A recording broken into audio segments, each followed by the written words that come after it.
Welcome to the Sailor Noob podcast, where a superfan and a noob talk about the original Sailor Moon episode by episode. I'm your host, Mikan Hana, joined by my co-host. I am the noob, the co-host, the kyaraben, and have you felt the power of lunch? The power of lunch! I believe in lunch. I believe in a thing called lunch. Yeah. That's the one. And we're a couple of magical people ready to moon crystal power make up this episode. Sailor Noob is brought to you by Food, Glorious Food.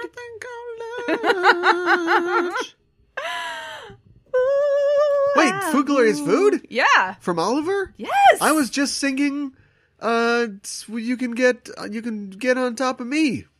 What is it? What was I just singing? That's not the name of this song, is it? No, it was, consider yourself. Oh, consider yourself. No. Yes. Consider yourself part of the family. Right. We've... Right. So we'll call you. Hey! It's clear we're going to get along. All right, okay. No more. Oh, that was a fun show. We got to put makeup on our faces to make us look like dirty. we're dirty.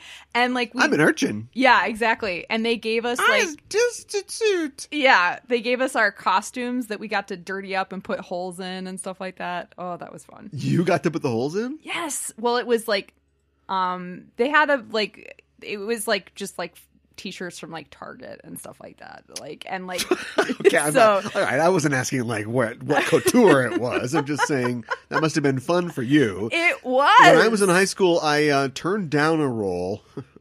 It's busy. But I turned down a role in a play. I can't remember what the play is called, but it was like this. There's a weird. We can't get into this. We got a lot to do today. But, yeah, we do. But there's a weird world of.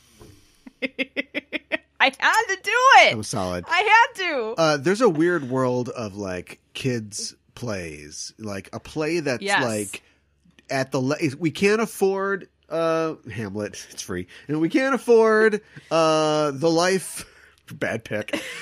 We can't afford something that everybody knows, Sunset Boulevard or whatever. Yeah, but right. but we don't want to do like something like a kid, like Pippi Longstocking or something, or a kid. And death so of there's a like salesman. a middle. There's a death. Well, that's you probably do. No, that's up there too, I suppose. Anyway, there's a Samuel French like teen level edgy drama. He took the bad LSD. Oh no, my life is all changed. And there was it was I think it was called Juvie, and so the kids in it were in Juvie, right? Okay. And our white bread basket, milk toast, white guilt, small town high school. Oh boy, it's Juvie. So I wasn't in it, but I remember that the week before the show went up, the director told the kids to don't take a shower for a week. Because apparently there's no showers in Juvie. What? And so everybody and this was like in the days of like flannel shirts and stuff. So everybody just wore. And I remember seeing we had just gotten school TV. I think we talked about Channel 1 on this show. We just got school TV. And I remember seeing on school TV the kids being interviewed for the show. And they look like crap. And I was like, I'm so glad I turned that show down. These guys look like crap. Little did you know their director was encouraging them to go method. Yeah. Well, not be on drugs, but to not shower. In 2 years, I would have done anything. In college, I was very method in college, and we'll save that for the future. But it's a little tease. But as a kid, like you're worried about how you look, you're worried about your skin, and you're getting all your routines down. And if I do this and I spin around 3 times and I spit into a garbage can, like I won't get any pimples tomorrow. But she was asking these kids to like have greasy hair and greasy skin and no deodorant for a week. No. And I was like, boy, bullet dodged. I think I would have just, like, faked it somehow. Like, couldn't you just make your hair look like it was not, like it was greasy, like by putting product in it? I mean, this is theater. I'm just saying. We didn't have that kind of skill. We didn't have an Oliver level of skill to make ourselves look like dirty juvie children. Let's, can I force you to start? Yes. So we can just get into this? Yes.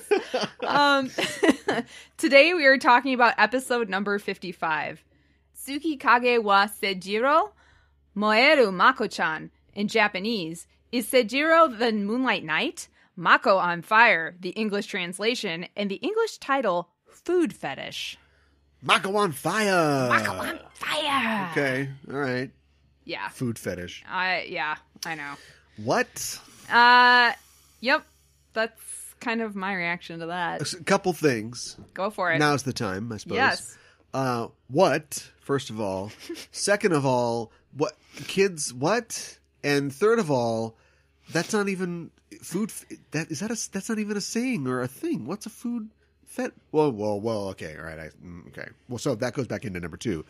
What? Kids, yeah, what? This is not like you're Food trying fetish? to be cute, but it's like this is like teenagers who are in junior high, and yeah, I don't understand. What? Did they take a shower this no. week?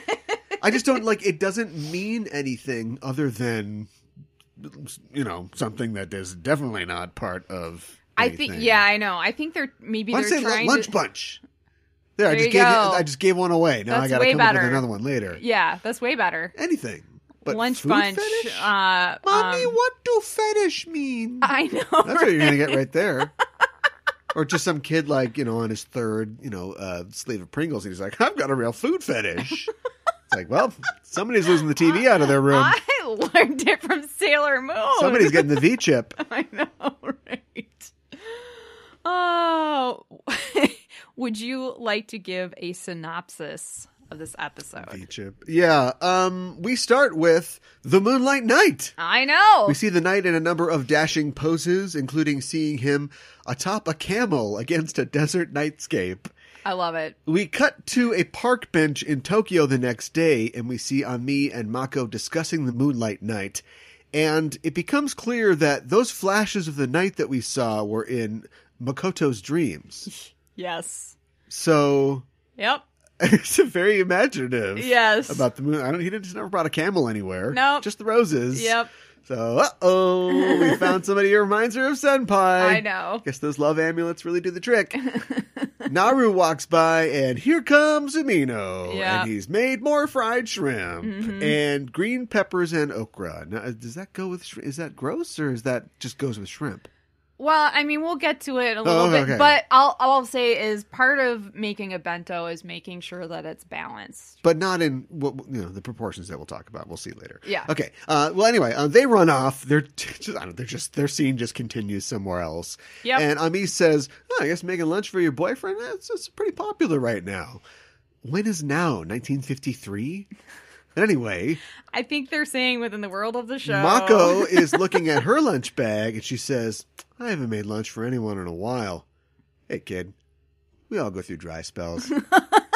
But there's a new app for that, Luncher. Oh, my God. The next time you're brown bagging it, Luncher. It's just lunch. The clock strikes something or other, and Ami says, Usagi's late. We're supposed to discuss the identity of the Moonlight Knight today. Really, that's what this meeting's about? Apparently. You had to get up early before school and make lunch to talk about the Moonlight Knight? AIM is going to change your lives, girls. That's all I can say.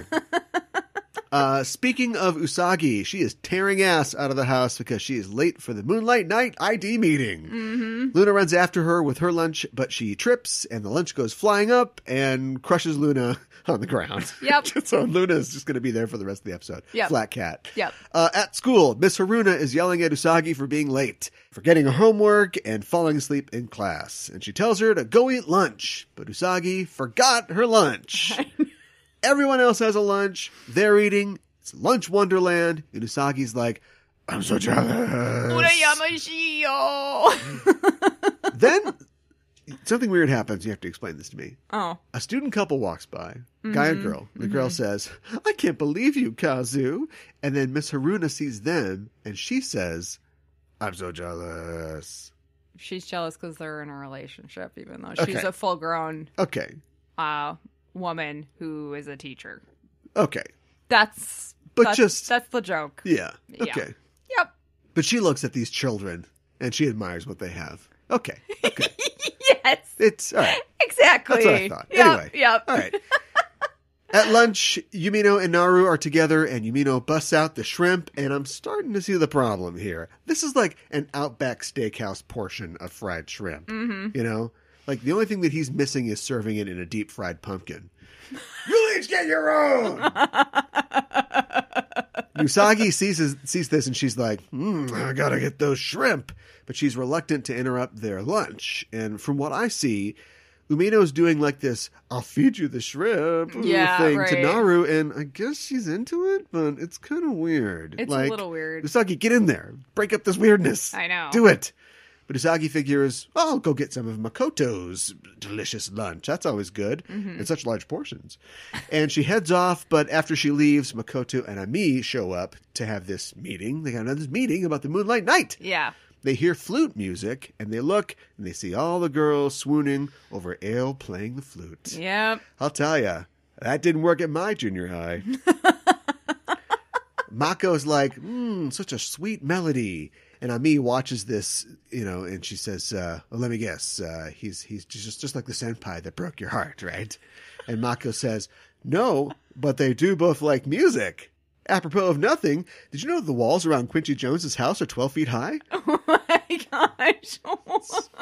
Arrested Development joke. Ami, trying to push the plot forward, says, wait a minute, Seijuro came to school about the same time that the Moonlight Knight started appearing. And the girls think about this. That is true. While Ale stops playing, and then all the schoolgirls swarm him, and they say, please eat our lunches, follow me on luncher. And Ale, as Seijuro, of course, says, I don't eat lunch. And the schoolgirls are like, you should eat lunch. Eat it, luncher. And Ale walks past Mako. She gets a little thrill. And she thinks, if he's the Moonlight Knight, she has a whole vision of him or her feeding him lunch. It's weird. And Ami is like, yo, Earth to Mako-chan. But Mako's like, don't worry about it. I'll investigate to see if he's the Moonlight Knight. Mm-hmm. And she smacks Ami on the back, breaking every bone in her body. She does not know her own strength. Speaking of having a meal or making a meal for somebody and the value of it and showing them that you love them. One time, just be quick, at a youth group outing, we had a dinner auction, right? So the idea is you make a dinner, you come, I think it was just boys, right? So the boys make a dinner and then they're like, all right, singles auction type thing, right? Sure, yeah. Again, why do this with teenagers? I don't know. It's worthless. It's weird. Because you don't want to talk to anybody, much less the person that you like. You don't want to talk to them in front of everybody. Yeah.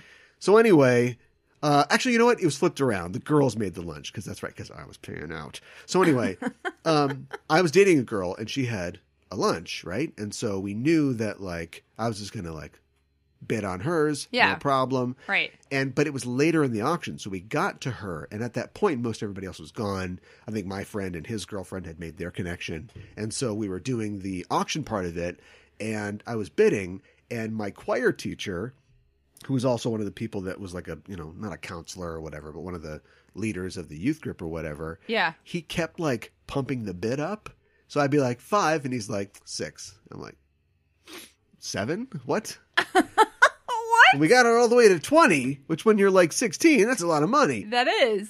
And yeah, he just basically pumped up the sale just to get the most money out of me to mess with me. Did he do that to everybody else? No, just me.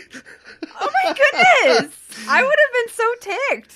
I was a little ticked. Yeah. It was worth it.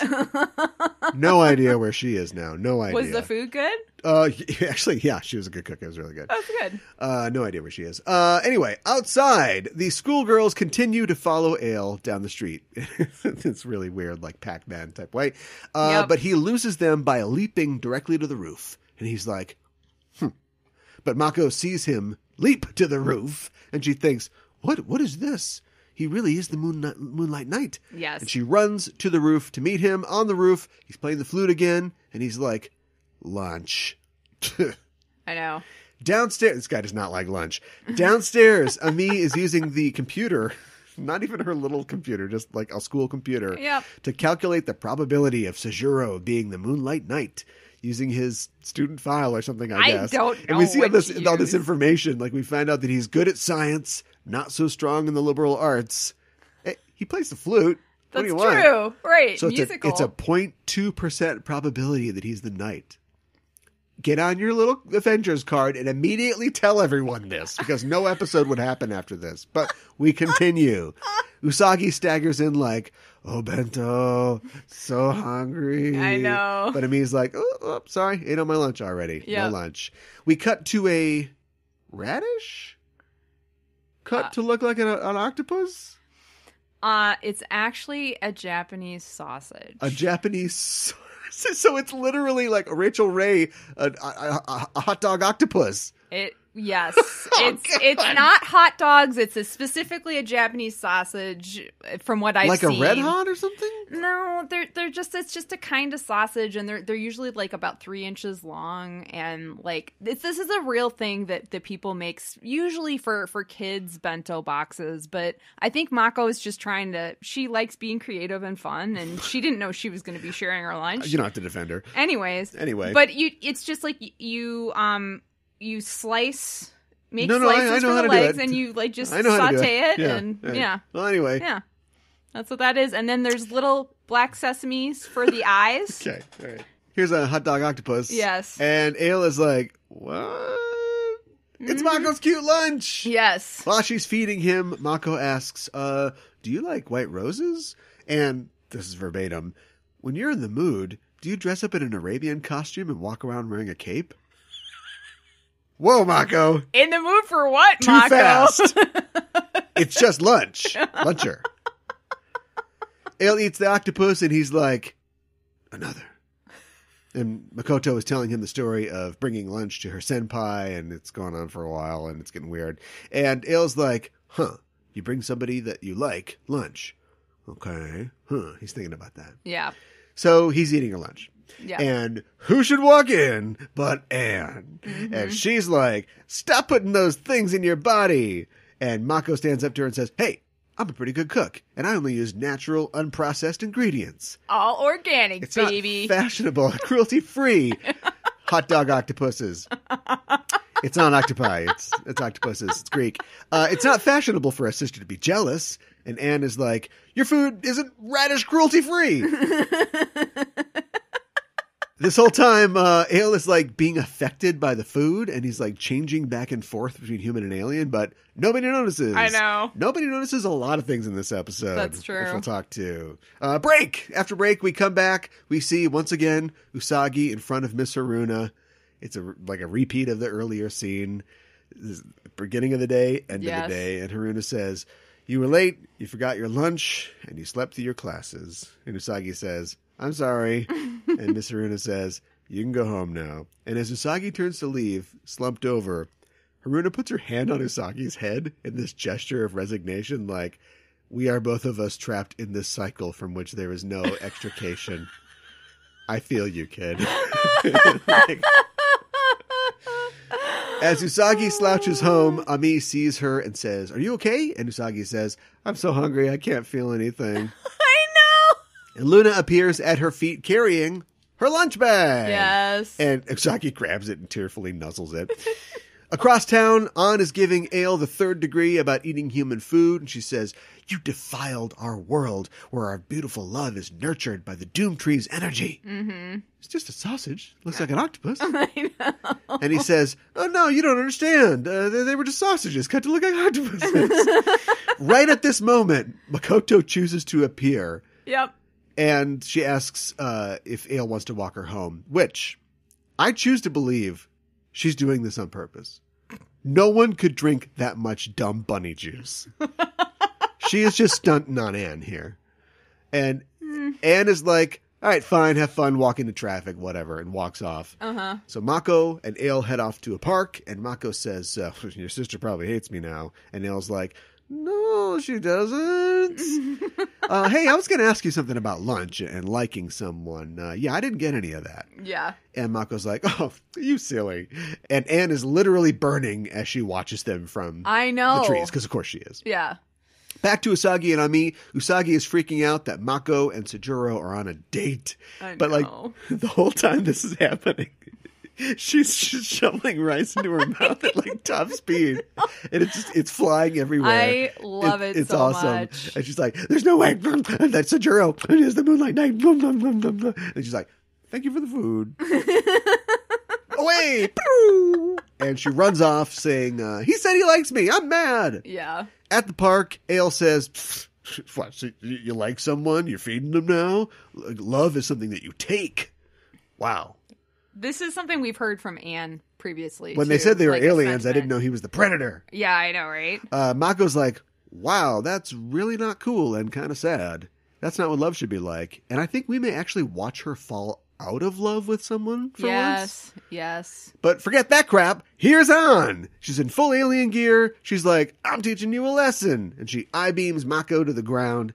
She steps on Mako's lunch and does that heel grind. Oh, is this your lunch? Into the lunch. Is this it? What, is this your lunch? Yeah. She say, you human, you don't deserve to talk of love. Ale tries to step into in the way, but Anne blasts them both back down. Usagi and Ami arrive, and they're shocked. Luna says, Usagi, quick, transform. Ami, go get Mako, which is smart, because they have to be careful about identities. Yes. Only none of that matters. Right. We're setting up a scenario where, okay, they don't see us yet. It'd be weird if you guys ran in and you were all worried about some burly girl that you guys don't know at all, you know? So, like, they know that Ami likes her. Ami could drag her out, you know, while Sailor Moon does interference, and then they could both transform and come back in. None of that matters. None of it matters. Right. Because they're all going to transform, and then Ale and Anne are going to transform, and right in front of them, and everybody, it's just a day of jubilee after this battle, I'm assuming. We're just going to move on with our lives, and nobody's going to remember that we all saw each other's secret identities. Like, sometimes the show doesn't really keep They track don't of always that very track well. it. Yeah. No. Doesn't really matter. That's okay. So, Sailor Moon. Sailor Moon. She's here. Yes. She says, I can't forgive anyone who ruins the date of a girl in love. And then she says, she just loses it. She's like, you annoying pest. You're such a pest. And Luna's like, yeah, I mean, you wanted to ruin the date. But that's okay. I know. And Ann says, oh, wow, a human's calling me a pest. And Usagi says, in the name of the moon. But before she can complete that, she, Mako, Luna, and Ami are engulfed in darkness. Ann is mad that Ale is using this power to interfere, but he tells her, trust me, and he gives her a kiss. Mm-hmm. So that's how it is in their family. He says, quick, pick a cardigan. And she picks a card. And I feel like they just burn through this. He even played his flute's like, whoop, and that's the song. And we get Utan Barino. Yeah. Reno, we'll say. Reno appears. 911. The darkness dissipates and Reno attacks, and she's real energetic. Mm-hmm. She got a baton or something, and she tries to hit or stab everybody with it. Mm-hmm. She gets distracted at one point, and she hits the jungle gym, and it just blows up. I know. She's got a lot of energy, for sure. She reminds me of... I won't save this. We'll do it right now. She reminds me of the supervillain, villainess Typhoid Mary from Marvel Comics. And you're going to turn around and look, and there she is. Oh, yeah. Yeah. She looks a lot like her. She's like a punk rocker. She's a cuckoo bird. Yeah, right. Yeah. Exactly. Ami gets Mako to safety, but Mako says, she stepped on my lunch. It's payback time. Screw the secret identities, I guess. Jupiter power, makeup. Solo transformation. Reno washes her hair or something. Yeah. And we can talk about it more, but I'm still confused. I forgot. She's got a gun arm. She aims her gun arm at the Sailor Scouts, shouting, Reno, Reno, Reno. And the gun shoots something brown? Seaweed, maybe? Yes. Yes, that's what it is. Anyway, we'll talk about it. She wraps up Usagi and Ami, but Mako sidesteps it, and Mako starts to call a supreme thunder, but Reno wraps her arms to her body, and she goes, shoot! There's that shoot again. Shoot! Ale and Ann are watching it. They're loving this. All the scouts are tied up. Reno rolls Mercury and Moon into a ball and then just throws them into a fountain. Yep. And she says, it's fun! It's so funny! I know. This is actually, if you know Typhoid Mary, that's who it is. This has got to be who it is. Yeah. Anyway, Jupiter struggles against her bonds.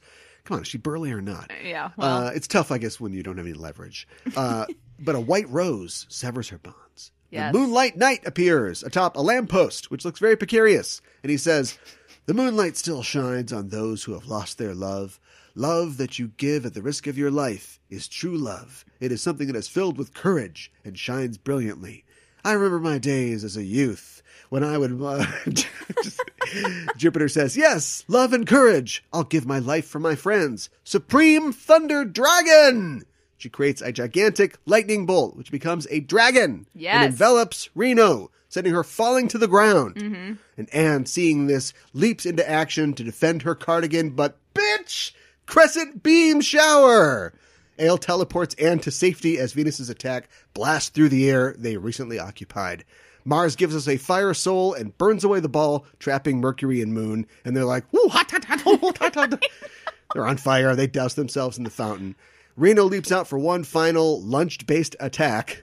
Sailor Moon gives her the Moon Princess elation to end the fight. Ale and Anne bug out, and the knight says, "Nice work." Jupiter says, "Who are you?" The knight says, "One day you'll know. Adieu." Yep. I used up all my words before in the first part. I know. And he bugs out too. Jupiter says, "The knight knows what real love is. There's no way that he's Seijuro." Everybody's like, "Yeah, we're all pretty satisfied with that." Yeah. "He's like my senpai after all." Blant, blant, blant. Face plants all around. At Juban Odessia, Yes. Ale presents Anne with a huge, messy plate of food. Because that's what humans do for those that they love. Yep. And Anne's like, "What am I supposed to do with this?" And Ale says, "I have no idea." Womp womp. I know. And then there's the cutout of the sausage octopus at the end too, which was great. And the food, like if you look at it, it's just a mess, right? It's like a combination, like some of it is like cooked like street food, like from what I could look at. Like is actually prepared. There's like a lobster in there. Yeah, there's some of it are just like random ingredients. I swear there is a package of like meat from the store that's still like in like styrofoam and like wrap and everything that's just stuck in there. And yeah, it's just like, this is what people do. And I love, she's like, "Oh, it's so sweet. You did it for me." And then it's like, but what do I do with it? Yeah. Anyways, it's kind of a comedic moment for our villains. Yes. Which gives strength to my theory or idea that we're gonna this is a War of the Worlds situation. And the microbes is love. The microbes are real human emotions and feelings that are going to infect them and possibly destroy them, possibly turn them against each other, possibly convert them. Okay. To the side of good. I'm using a different translation again, or it's the same translation, but it's a different version of the videos that I've been watching for these. Yeah. And in these ones now, they call ale Iru. Okay. It's still ale, right? Because it's ale Anne, right? Okay. The way that you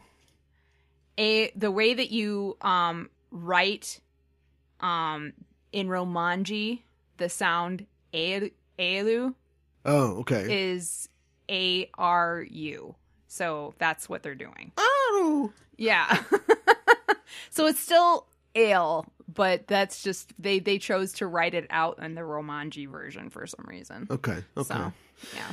I guess that makes sense. Also, I'm just observing that, like, Venus, whose guardian is love or whatever. Yes. Venus is so vicious.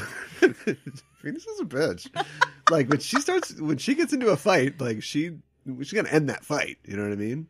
She'll shoot through your hands. She doesn't take crap. She'll blow your brains out. Like, she'll just, But I mean, like, she comes from a world where monsters hold knives to kids' throats and stuff like that. Yeah, and I think maybe...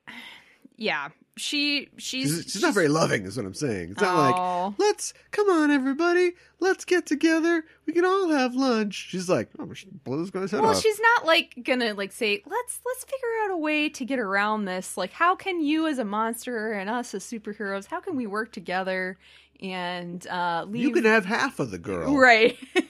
No, lower your knife and just cut her in half. Yeah, she's not gonna do that. You want top half, bottom half? Let's go halvesies on this toddler. Oh my goodness. Yeah. No, she's not going to do that. I mean, she's still sweet in her own way, but not in battle. You're right.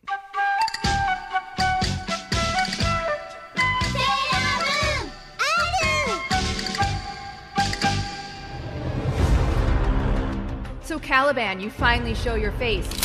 Just in time for me to blow it off. It's fitting you chose to hide in this abandoned movie theater, Mika and Hana, because for you, the show's over. Big talk, but soon you'll be as dead as all the well-loved celebrities we lost this year. When I'm done, they'll be cleaning you off the walls like COVID-19. Wait, where's your face mask? I thought we were going to fight outside. Oh, come on! I mean, if the murder hornets aren't out there still. Take this. You want to watch HBO Max on my phone? I'll start cooking some beans in this old boot. Just Enough Trope. News, reviews, and apocalyptic views every Monday on the Just Enough Trope Network. Won't the 5G kill us? Shh.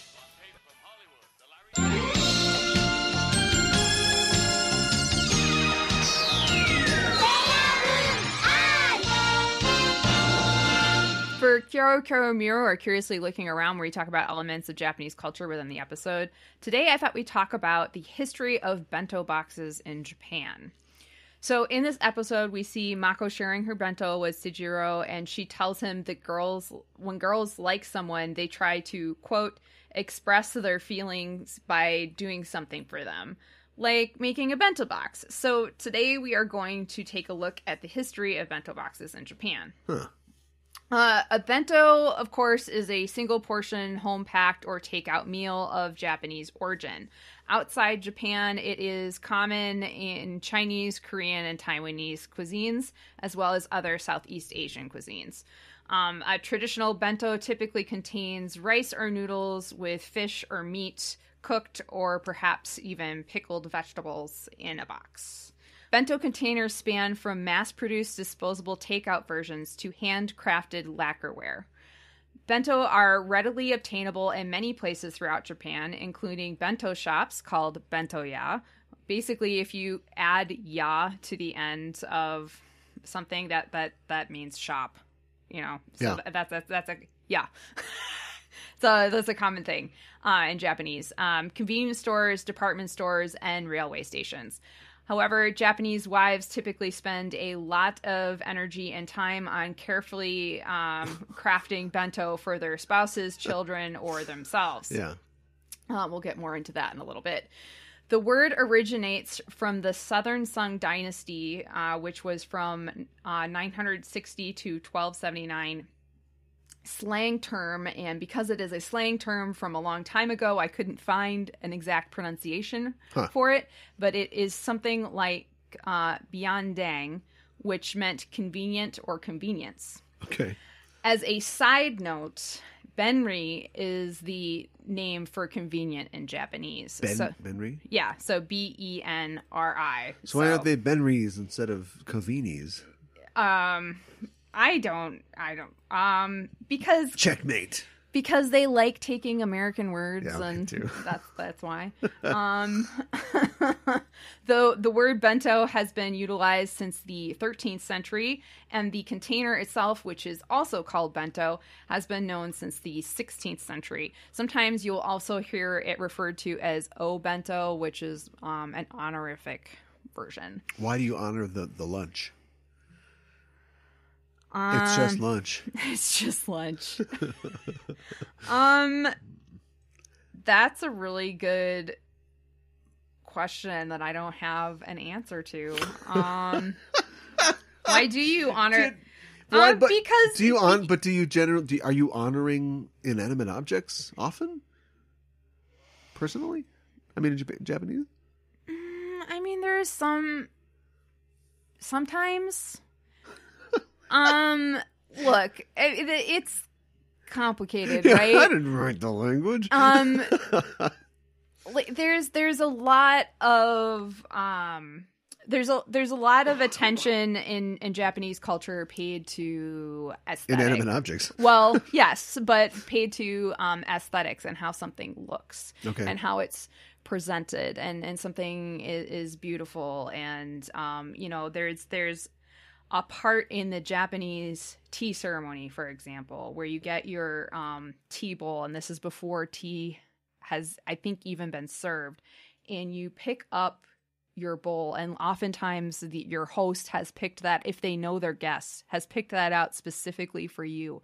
And you look it up, you pick it up with both your hands, and you examine it, and you're just kind of taking in the beauty of it. So just the beauty of this piece of pottery, and how all the details within it. And you say, "Oh, teacup." Yeah. Well,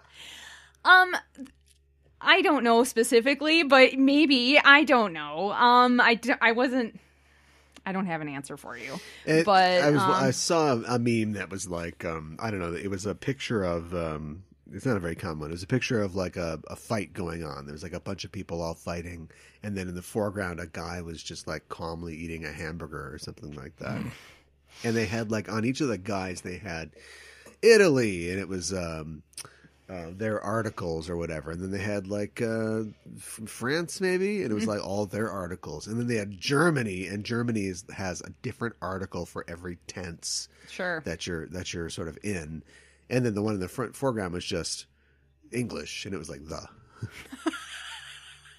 And then people were commenting under it. They're like, and in Scandinavia, none, because they don't use articles in Scandinavian languages. So languages are strange. Languages are weird. They're weird. They're all. It's like, how did this develop? How did this happen? Sometimes you gotta honor the lunch. Yes. And food nourishes you. It's important. I don't know. Yeah. I'm just trying to come up with ideas. The origin of bento can be traced back to the Kamakura period, which is the period. The one I can never remember. Yes. But the Qui-Gon Jinn period. Qui-Gon Jinn I just period. forgot it. Yeah, I know, right? Which was 1185 to 1333, when cooked and dried rice called hoshi-ii, which literally means dried meal, came about. Hoshi-ii can be eaten as is, so just completely dried rice, or, which doesn't sound particularly appetizing to me, or boiled with water to become cooked rice, and it is stored in a small bag. According to the Nihon Shoki, which is also known as the Chronicles of Japan, which is one of Japan's oldest historic records, falconers utilized feed sacks as lunch bags when they went out hawking. And also, according to the Ise Monogatari, or Tales of Ise, a 10th century collection of lyrical stories, it has illustrations of people eating dried rice during a trip. Traditionally, people working outdoors, whether fishing boats in the mountains, in the fields, or in town, they carried their lunches with them because they did not have time to go home for meals. These box lunches were typically built around such staples as white rice or rice mixed with potatoes or millet. By the Izuchi Momoyama period, which was 1568 to 1600, wooden lacquered boxes were made, and bento were eaten during hanami, or a tea party. These bento boxes tended to be larger and more elaborate and contained a lot of food to share. Is it about the sharing? Or no, not anymore. It's because it's so, well, it's not strange. It's actually kind of cool. It just seems like a lot of work. That here's a lunch. It's a single person portion, and there's like 5 or 6 dishes in there. There's 5 or 6 things. Whereas, like, I have a sandwich for lunch, and it's just a sandwich, and there's bread, meat, and maybe cheese. And instead of eating a little bit, I'm going to have a whole lot of all 3 of those things. Yep. And then I'm going to go back to my desk and probably fall asleep. Probably. Yeah, I know. I know. It's interesting how this kind of came about. And I think variety is definitely part of it, right? Yeah. Well, I mean, it's just weird that they are like a country that invented like Tupperware before they invented, the steam engine. I mean, that just says something, right? Food's important. Yeah, I guess. Food is important. Obento. So there you go. In the Edo period, which was 1603 to 1867, bento culture grew and became more cultivated. Travelers and sightseers would carry a simple koshibentō or waist bento. It was called this because it would hang from one's waist. Oh, cool. And it usually consisted of several onigiri wrapped with bamboo leaves or in a woven bamboo box. One of the most popular styles of bento, called makuno-uchi bento or between-act bento, was created during this period. The makuno-uchi bento, which usually consists of an assortment of heavy side dishes and small rice balls sprinkled with sesame seeds. Can you guess as to why it is called the makuno-uchi bento or between-act bento? You eat it at the theater? Yes. Oh. So people who attend kabuki and no theater ate specially constructed bentos between maku, which means axe, as an axe in a play. Okay, so like intermission? Yeah, like there's multiple acts. I don't want to hear chewing from the stage. There's multiple acts in a kabuki or an old play, so during the intermission, they would eat their bento. Okay. Yeah. Like it's like dinner theater. Yeah. Right. Yeah. In the Meiji period, which was 1868 to 1912, the first ekibento or ekiben, which means train station bento, eki is train, was created. There are multiple records that declare where ekiben was first sold, but it is thought that it was sold on July 16th, 1885, at the Utsunomiya train station in the northern Kanto region of Japan. That's the region where Tokyo is located. And it consisted of 2 onigiri and a serving of takuan, which is pickled daikon radishes, wrapped in bamboo leaves. So there you go. Not a lot of soup in these things, I'm guessing. Not in bento, no.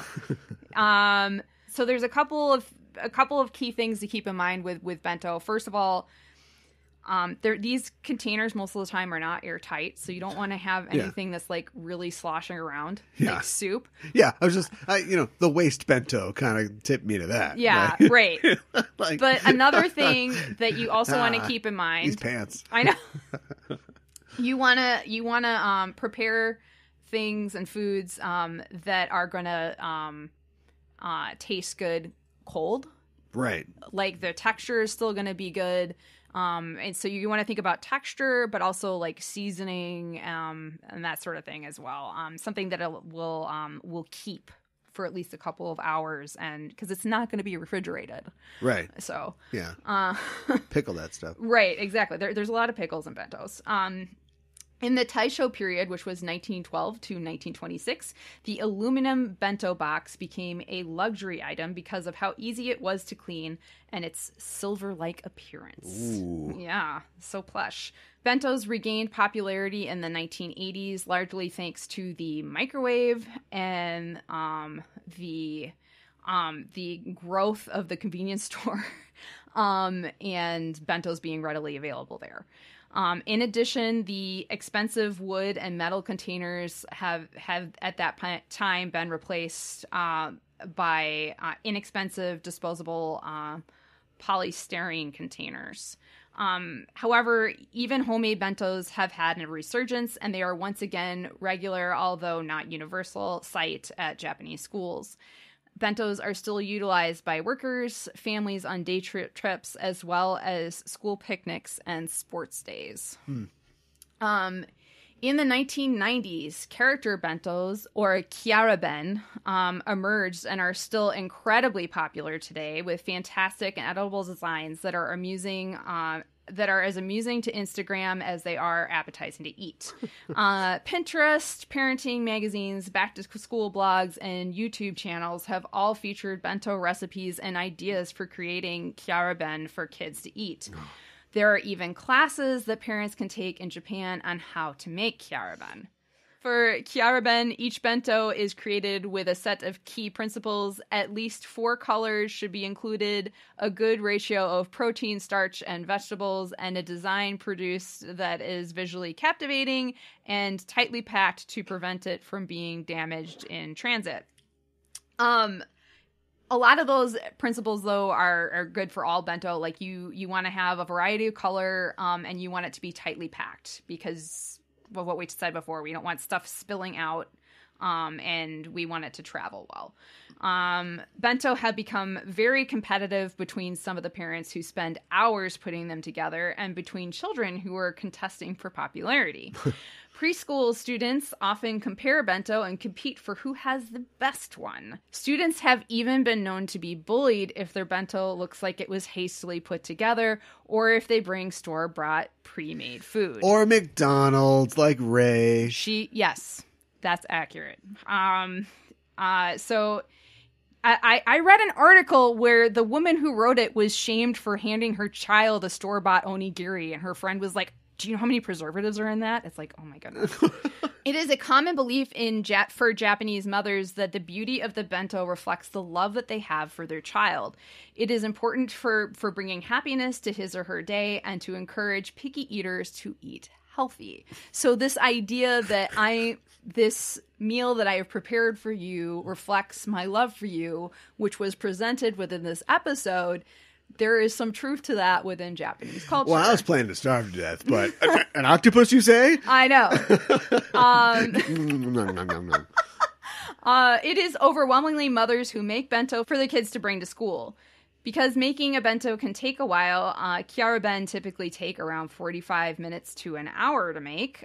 Some mothers will prepare the ingredients the night before and then put everything together in a bento the following morning. Although sometimes mothers do wake up early to just make everything.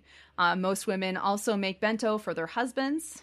And according to a recent survey, many high school students, 15 to 18 years old, still bring homemade bento to school, and most of them are made by their mothers. Many mothers see this as an opportunity to help build their relationship between their teens, as well as help them communicate with each other. I don't know. I had to make my own lunch in high school. We got millennials making tables out of driftwood, and you hear about kids who are like, this kid, turned his neighborhood car wash into a business, and he's doing this, and he's 14. I got a feeling that's not going on in Japan. No, well, they're still too busy studying these entrance exams, Yeah. I guess. I did want to mention really quick when we mentioned last week the cloth that wraps the around the bento. That is called furoshiki, and it acts as both a bag but also as a table mat. Oh, sure. So like a placemat sort of thing. And it's a traditional wrapping cloth, and it's not only used for bento, but transporting clothes, gifts, or other types of goods. So sometimes you'll see like gifts wrapped in this pretty intricate fabric. And that's the furoshiki. And then in this episode, we also saw something that called a kinchaku. That is the drawstring bag that their bentos were in. Yeah. And sometimes you actually wrap the bento in the furoshiki, so in the cloth, and then put it in the bag. Okay. So it's, and usually there's a design on the bento box as well. So it's, it's about aesthetic, it's about design, it's about keeping everything together and looking nice. And presentation. I'm hungry. Itadakimasu with Usagi. What did Usagi eat in this episode? So we got a lot of food. Of course, Umino made Naru a lunch, and he made ebi fry, which we talked about on a previous episode, which is fried shrimp. In Mako's daydream, I don't know if you noticed this or not, she's feeding Seijuro takoyaki, which we talked about last episode. Yeah. Ami's lunch is sandwiches, and as far as I can tell, they include cucumbers, tomato, and cheese. Fun fact, In the back of the 10th volume of the manga, it lists all the characters' likes and dislikes. Oh. And Ami's favorite food is listed as sandwiches. Huh. This... Just like sandwiches? Yes, but I was thinking about it. Okay. I mean, that volume of the manga came out a lot... It came out way after this episode, so I don't know which one necessarily came first, but we've seen her eat sandwiches a couple of times already. Yeah, but I mean... Okay. I think... Even in Japan, like... I mean, I like sandwiches, but are we talking like a grinder, or are we talking like a meatball hoagie? Are we talking about grilled cheese? I think we're talking about like a sandwich? Simple sandwiches. About? You know, I think it's something quick and easy for her to make, but it's also you can eat it one-handed while you're studying. Okay, all right. That's what I'm thinking. Yeah, well, so have a calorie mate. But she wants to make something, anyways. And then we already talked about the octopus sausages. And when you say sausage, this is like a hot dog, or is it processed? It's processed, right. But it's like what's the flavor? I mean, I think it's spiced somewhat like our sausages are.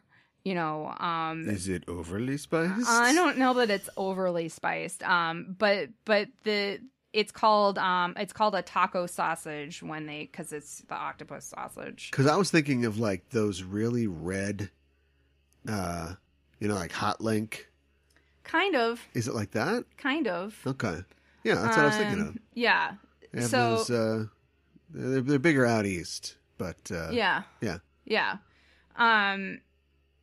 And then I also wanted to talk about Mako-chan's bento, of course, what is in there. We see some onigiri with furikake, which is Japanese rice seasoning. And there's some sort of fried fish or vegetable, perhaps with tempura. And pasta salad topped with cherry tomato and tamagoyaki, which I want to talk about a little bit. Tamagoyaki, which literally means grilled egg. Tamago means egg, and yaki again means grilled, right. Is a type of Japanese omelet, which is made by rolling together several layers of a fried egg. These are often prepared using a rectangular omelet pan called maki-yaki nabe or tamagoyakiki. So these are specific pans made just for this dish. Yeah. There are a couple of different types of tamagoyaki, but they're made with eggs and usually sugar or soy sauce. Some versions also ask you to add sake or mirin. And there's a different form is dashi maki tamago, which adds dashi, which is the Japanese soup stock, to the egg mix. And it's made out of bonito flakes and kelp, the soup stock. And some other versions you can add other things in there into the actual egg mixture. I've seen like green onions and that sort of thing too. Right. But it's kind of it seems really complicated to make, right? It's something that you see often for breakfast. It's sometimes it's served on top of sushi. Sometimes it's served as a side dish at a sushi restaurant. Basically the way you can make it in a regular frying pan. But from the videos that I've seen, I think that it would be easier to use it in the specified pan. But you pour the mixture in the pan and you get like a thin layer.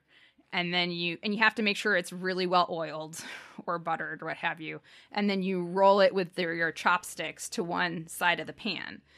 And then you have to add at least one other layer. And the way that you do that is you like pour more batter in or pour more egg mixture in, and you have to lift up your rolled section of egg to make sure there's more egg that gets underneath there. Sure. Have that cook and then roll it again. Yeah. You can do as much as like 6 times. Yeah. But at least twice.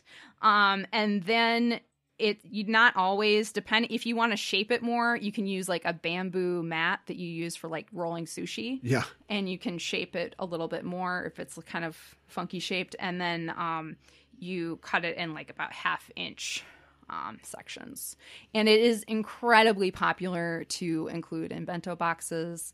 When I was in Japan in high school, one of my host moms made bento boxes, and she included tamagoyaki in there. That was definitely something that was in there. And I remember a lot of cherry tomatoes and some kind of like meat and everything too. So yeah, a lot of variety, and also included, because there's a whole industry on bento boxes in Japan, right? And there you can, if you don't have like different sections like within your bento box, if it's just one big compartment, you can get like this fake little plastic green grass sections that you can put in to divide like the food up. Okay. So that was in my bento too. Huh. So yeah. All right. Yeah. Villain gauge, where you rate a baddie 1 to 5 dark stars, 5 being the most wicked. The Cardian for this episode was Uton Borino, which kind of sounds like tambourine. I don't know. Yeah, I guess. In English. So her name is actually a reference to nori bento, which is a type of bento box that consists of rice, nori, soy sauce, and katsuo bushi or bonito flakes. Uh-huh. Uton Borino is nori bento, essentially written backwards. To be more specific, the Romanji versions of the kana are written in reverse order. So when you break up nori bento into syllables, it's easier to visualize. So no, ri, be, n, to, u becomes u, to, n, be, ri, no. Yeah, it does not localize well. Wow. I did not get that at all when I watched this. So, yeah. Nori bento are known more colloquially as nori-ben, just a combination and shortening of the two words. To make nori bento, you take freshly cooked hot rice and spread it out into a bento, mix soy sauce and bonito flakes together, then sprinkle the mixture over the rice, then rip up several sheets of nori and lay them flat on top of the dish. You can layer more rice, more soy sauce and bonito mixture, and more nori. That's it. It's very simple, inexpensive, and only uses a few ingredients. Is her hair the nori flakes, the bonito flakes? That's what I need to know. I couldn't figure out what her hair was. Maybe. Because she washes it at one point. Yes. No, I think... No. We need to talk about this. No. But you are right. But she uses a fish-shaped shampoo bottle. We'll get to it. We'll get to it. Well, let's get there now. Okay. All right. So, alternatively, you can do only one layer of the ingredients and put other side dishes like fish or sauteed vegetables on top. Nori-ben is the simplest and least expensive type of bento box. So before we get to her character design, which major arcana do you think she might be? I was thinking maybe none of them. The Fool. Maybe, because she's kind of like a court jester. So once again, you're just literally just saying, yeah, whatever I think it is. Yeah. I'm trying to match the iconography, and they are going, she's coming out of a box. Now, that makes complete sense if she is Uto Berino. Yeah. No, re, bento. Yeah. Right. But she's coming out of a bento box. But otherwise, it doesn't match to anything on, and again, we're going with the classic Weight Rider tarot deck. She's got a lizard that's like, oh, she's coming out of a box. I know if you look at the card, she's got a lizard. There's a lizard on the card going, oh, it's a lady coming out of a box. And there's no lizard on any Weight Rider tarot card. So I haven't looked at the minors, so I don't. No, it doesn't. Okay. She doesn't match any. Now, as far as what they are, what they represent, I don't know. Maybe the Fool. taken literally, yes. Not because the fool doesn't mean that he's stupid. He's just. I wasn't saying she was stupid. He's Fortune's fool. Do you know what I mean? He yeah. is not. There's all these other powers, and he is just the protagonist that's being acted on in the tarot. Yeah. But if you take it literally as like a fool, she's like, I'm having fun. This is fun. Like what her character is just so. Anyway. Yeah. Frustrating. I know. She's frustrating. Right. She's frustrating Youma. She is. So, okay, character design. Her skin is white as snow. Red eyes. She has big hair that's kind of a round shape on her head, half brown and half bright red. Was she headbanging when she first appeared? Seemed like she was headbanging. Certainly seemed to be. But I think you are right. I think it's supposed to look like bonito flakes. And I will get to why in just a moment. She has a tiny black dress, which looks like it could be a very large sheet of nori, my opinion, which ties with a small brown belt. She has black leg warmers, one that goes to her knee, and one that covers most of her leg, and one black fingerless glove on her left hand, which has a gold bracelet over it, which attaches to some sort of gold metal piece that goes all over the back of her hand. The gloved arm also has some sort of fried food shoulder plate. It could be fish. I don't know. And on her right arm is a cannon that shoots seaweed. And I read that on Sailor Moon Wiki that it's seaweed. I tried to. No, it becomes clear that it's. I didn't seaweed. get that, but okay. But she's a food lady, yes, or whatever. Yeah, she's a nori bento. I guess. So on her belt is a large version. The fish-shaped bottle is a large version of disposable soy sauce bottle that you sometimes get in bentos and other fast food things. And you twist the little cap thing off. Yeah. And so if she is shampooing her hair, she's putting soy sauce in the bonito flakes and mixing it around, which is how you make a nori bento. Right, but it's white like bubbles. I know. I was so confused while I was watching it. I also didn't get that it was a food thing while I was watching it. This is possibly the highest concept Youma we've had in a long time. I think it is. And unfortunately, she has literally 90 seconds of screen time, and they didn't work hard enough to make it work. Although I do like the fact that at one point, when she's making her final attack, there's like a hamburger behind her, and there's just like chunks of food. Yes. And then also crayons. They just drew with crayons on her backdrop as she's flying. It's supposed to look like she's beaten up, but I know. Really, it's like they worked real hard on that one. And apparently, I also read on Sailor Moon Wiki that the stick that she has, that's supposed to be a single chopstick. That come in pairs. It makes no sense. I agree. If it was like a... it didn't read that way to me. Don't we have like seafood forks, or can't you like eat something with just like a little stick, you know? Here's where I'm going. Listen. Here's where I'm going with this. Yeah. I'm positing some kind of plastic utensil that is pointed that you would use to maybe get seafood out of a shell or something like that. Yes. Because in Scandinavia, here they are again, they've got French fry forks. Yeah. They don't eat French fries with their hands generally. Mm-hmm. They stab them with little forks. Mm-hmm. So I'm just assuming that in the world of seafood, there must be some kind of thing. I would think so. I don't know. Why doesn't she have two then? In one hand, she's got one. In one hand, she's got the other. Yeah. Like drumsticks. Yeah. Or like... stick them in her hair. Typhoid Mary, the Marvel character. Yeah, I know. Who has two swords. Yeah. Which, you're not going to convince me that she is not at least somewhat visually influenced by I'm not trying to. The reason being is, we've joked about this on the show, and I talk about it all the time, and it's finally happened, that Typhoid Mary was co-created by John Romita Jr., who I've mentioned before is a legendary artist, but when it comes to character design, he's a little good enough.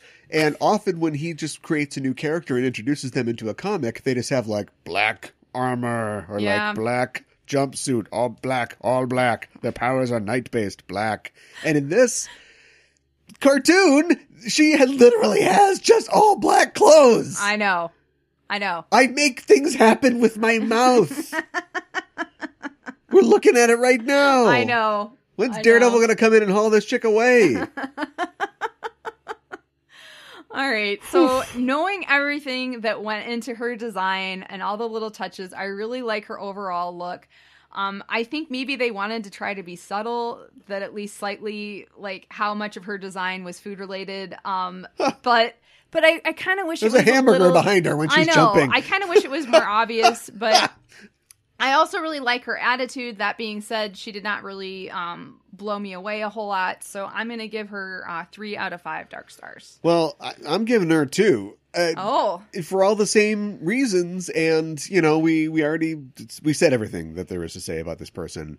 She's just incredibly hard to hold on to. There's spite in this too. There's a twist of the knife in this too, because I feel like with a little time, with maybe more than 90 seconds, we really could have had something here with this character. I know. It seems like they had a strong concept, and they were kind of going somewhere with it, and they literally, I don't know if her personality is just baked into, she reminds me of Single Digits episode where time is messed up or something like that. Yeah. And so everybody's too fast or too slow. And Usagi's literally just like, they get to where the bad guy's hideout is. And she's like, it's the bad guy's hideout. Just quick, just blow the door down. So we gotta go. Come on, we gotta get in there. We gotta go. We gotta transform. We gotta do this. And she's just like trying to get to the end of this thing. Yeah. And that's what the Youma had an interesting personality, which is like totally crazy. Yeah. But I felt like it was just an effect of, I've only got like a minute to make an impression here, so I'm just going to do that, and then boom, up, dead, and it's over. And I just don't, it's not how I want my Youmas. I hear ya. I do. Like a bento box, you want a balance of the texture, the flavors. Yes. And yes, I like the fact that we're doing lots of funny things with the girls out of costume, and we're even getting Alan Ann in on the fun. Mm-hmm. But if you can't work a Youma into that somehow, you have not achieved. This is a seaweed-heavy bento. Mm. This is a nori bento. Yeah, I gotcha. Too much nori. So, 2. Okay, fair. For Sabu or Dabu, where we talk about the most interesting differences between the sub and the dub. In the dub, the Guardian Utombarino's name was changed to Mophead because of her hair.